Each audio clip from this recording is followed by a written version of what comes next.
শহীদ president Ziaur রহমানের হাত ধরেই বাংলাদেশের নারীর ক্ষমতায়নের ভিত রচিত হয়। তিনি বাংলাদেশে প্রথমবারের মতো পরিবার পরিকল্পনা ও মা শিশু স্বাস্থ্য সুরক্ষার বৈপ্লবিক কর্মসূচির উদ্যোগ গ্রহণ করেন।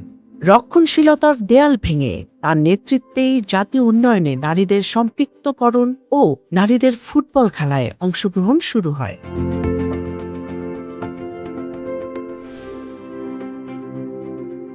এই অগ্রযাত্রাকে পূর্ণতা দিতে দেশনেত্রী বেগম খালেদা জিয়া যুগান্তকারী পদক্ষেপ গ্রহণ করেন। তিনি মেয়েদের জন্য স্নাতক পর্যন্ত বিনামূল্যে শিক্ষা ও বিশেষ উপবৃত্তি কর্মসূচি নিশ্চিত করেন। তার এই দূরদর্শী সিদ্ধান্তের ফলেই আজ গ্রাম বাংলার কোটি কিশোরী ও তরুণী উচ্চশিক্ষার আলো দেখছে, যা শিক্ষাক্ষেত্রে ছাত্রছাত্রীর অনুপাতে এক অভাবনীয় ভারসাম্য নিয়ে এসেছে। এতে বাল্যবিবাহের হার কমে আসে ও জিডিপিতে নারীর অংশগ্রহণ কয়েক গুণ বৃদ্ধি পায়, যা জাতীয় অর্থনীতিকে সমৃদ্ধ করে তোলে।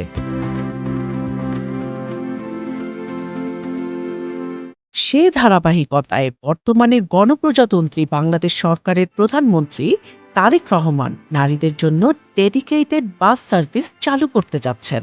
এতে কর্মজীবী নারী ও ছাত্রীদের নিরাপদ ও নির্বিঘ্ন যাতায়াত নিশ্চিত হবে। এছাড়া নিম্ন আয়ের ও প্রান্তিক পর্যায়ের নারীদের পারিবারিক সহযোগিতা করার লক্ষ্যে প্রধানমন্ত্রী তারেক রহমান হাতে নিয়েছেন ফ্যামিলি কার্ড কর্মসূচি। বিএনপি সরকার সব সময় নারীর ক্ষমতায়ন ও সম অধিকার প্রতিষ্ঠা করতে প্রতিজ্ঞাবদ্ধ। আন্তর্জাতিক নারী দিবসের এই বিশেষ দিনে তাই বাংলাদেশের সকল নারীদের জানাই আন্তরিক শুভেচ্ছা ও অভিনন্দন।